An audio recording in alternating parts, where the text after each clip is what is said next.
साल 2001 में दिल्ली में कोई ऐसा इंसान नहीं था जिसे मंकी मैन के बारे में ना पता हो।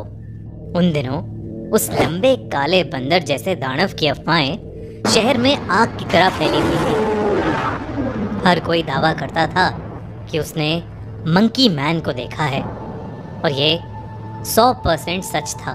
मैं ऐसा इसलिए कह सकता हूँ क्योंकि मैंने खुद अपनी आंखों से मंकी मैन को देखा था।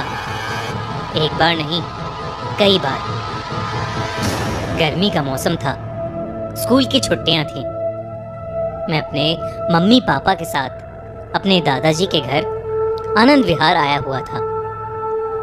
वहां मुझे सबसे ऊपर वाले फ्लोर पर एक छोटा सा कमरा दिया था। उस कमरे में एक खिड़की थी जिससे मोहल्ले का अच्छा खासा व्यू दिखता था। हर रात को सोने से पहले मैं उस खिड़की के पास बैठता और अपनी किताब पढ़ता रहता। ऐसे ही एक रात जब मैं किताब पढ़ रहा था तो मुझे मंकी मैन पहली बार दिखा। मैं खिड़की के पास एक नई नॉवेल लेके बैठा था। मेरी आंखें सुस्त हो रही थीं और मैं बस झपकी लेने ही वाला था कि मुझे अपनी आंखों के कोने से कुछ दिखाई दिया। पास वाली बिल्डिंग के दीवार पर कुछ बड़ा सा काला सा जीव बड़ी तेजी से ऊपर जा रहा था। मैंने अपनी आंखें रगड़ी, पीठ सीधी की और बाहर झांक के देखा। बाहर का नजारा देख मेरा खून मेरी नसों में सूख गया। जब मैंने एक काले बंदर जैसे जानवर को बिल्डिंग के पाइप से ऊपर चढ़ते हुए देखा, मंकी मैन। मैंने उसके बारे में कहानियां तो जरूर सुनी थी, पर कभी ये नहीं सोचा था कि वो कहानियां सच हो सकती थी। वो करीब 7 फुट लंबा था। उसका शरीर घने काले बालों से भरा हुआ था। उसे देख मेरा मुंह खुला का खुला रह गया जब वो छत पर चढ़ा और सीधा उठकर खड़ा हो गया। चांद की रोशनी उसके चेहरे पर आ गिरी। चाकू सी नुकीली हड्डियां, नरम चमड़ी और आंखें जो चांदनी में चमक रही थीं। ऐसा लग रहा था कि जैसे किसी बंदर के सर में किसी ने जबरदस्ती इंसान का चेहरा घुसा दिया हो। लेकिन मैं मंकी मैन को कुछ ही पल देख पाया था क्योंकि वो मुड़कर छत से कूदकर अंधेरे में कहीं गायब हो गया। मैंने अपने परिवार को उसके बारे में बताने की कोशिश की, लेकिन किसी ने भी मेरी बात का विश्वास नहीं किया।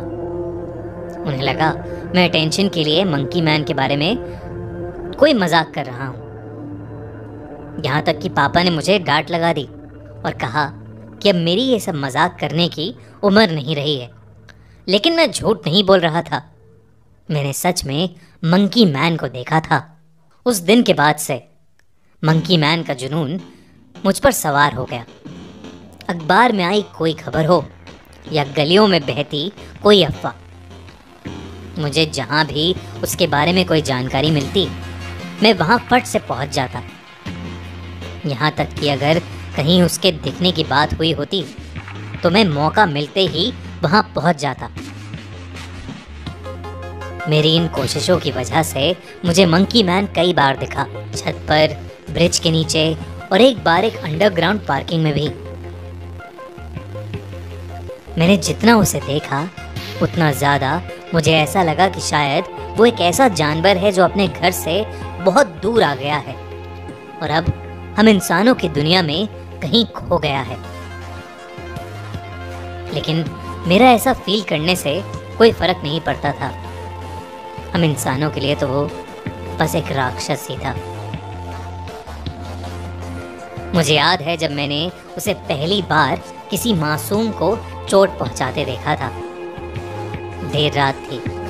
मैं अपनी खिड़की के पास बाइनोकुलर्स लेके बैठा था।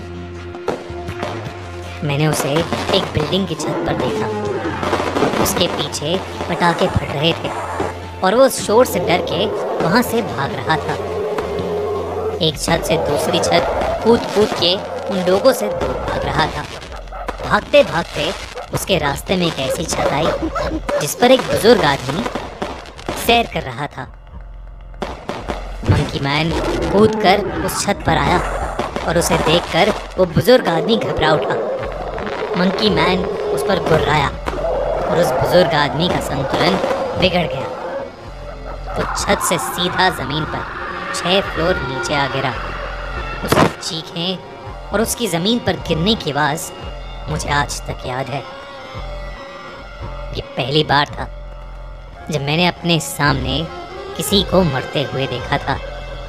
सुबह उस बुजुर्ग आदमी की बिल्डिंग के पास खड़ी भीड़ और एम्बुलेंस को देखकर मेरी आंखों से आंसू निकल आए। मैंने अपने पेरेंट्स को उसके बारे में नहीं बताया, सिर्फ इसलिए नहीं कि मुझे पता था कि वो मेरी बात पर विश्वास नहीं करेंगे, पर इसलिए भी कि मैं वो देखकर बुरी तरह डर चुका था। उस दिन के बाद से मैंने मंकी मैन को ढूंढना एकदम बंद कर दिया। जितना हो सके उससे दूर रहने का सोचा, लेकिन इसके बावजूद कभी कभी रात में उसके चिल्लाने की आवाज़ मेरे कानों तक पहुंच ही जाती थी। उसके किस्से और ज़्यादा खतरनाक होते चले गए। सुनने में आ रहा था कि उसकी वजह से और लोगों की भी मौतें हुई थीं। अब मैं उसके नाम से काफ़ी ज़्यादा घबराने लगा था। एक शाम की बात थी। सूरज धुंध में डूब रहा था और मैं दोस्तों के साथ क्रिकेट खेल के अपने दादाजी के घर वापस आ रहा था। मेरे घर के पास की गली जिससे मैं गुजर रहा था, वहाँ कोई भी इंसान नहीं था। बिल्कुल सन्नाटा था। उस गली में अचानक मुझे एक बड़ी सी परछाई मेरे पीछे चलती नजर आई। मैं पीछे मुड़ा तो और कोई नहीं, वो मंकी मैन मेरे पीछे पीछे चल रहा था। ये देखकर मैं कांप उठा और वहीं जम सा गया।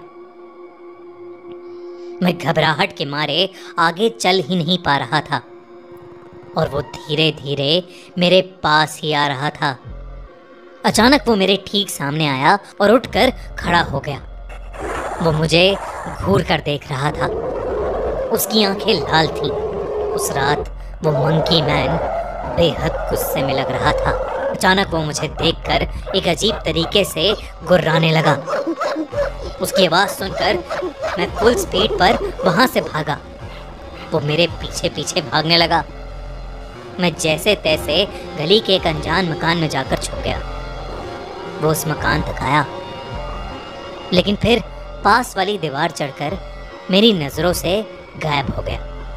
मैं किसी तरह हिम्मत करके अपने घर पहुंचा और अपने कमरे में घुसते ही घबराहट के मारे रोने लगा। तभी मैंने फिर से मंकी मैन के जोरों से गुर्राने की आवाज़ सुनी।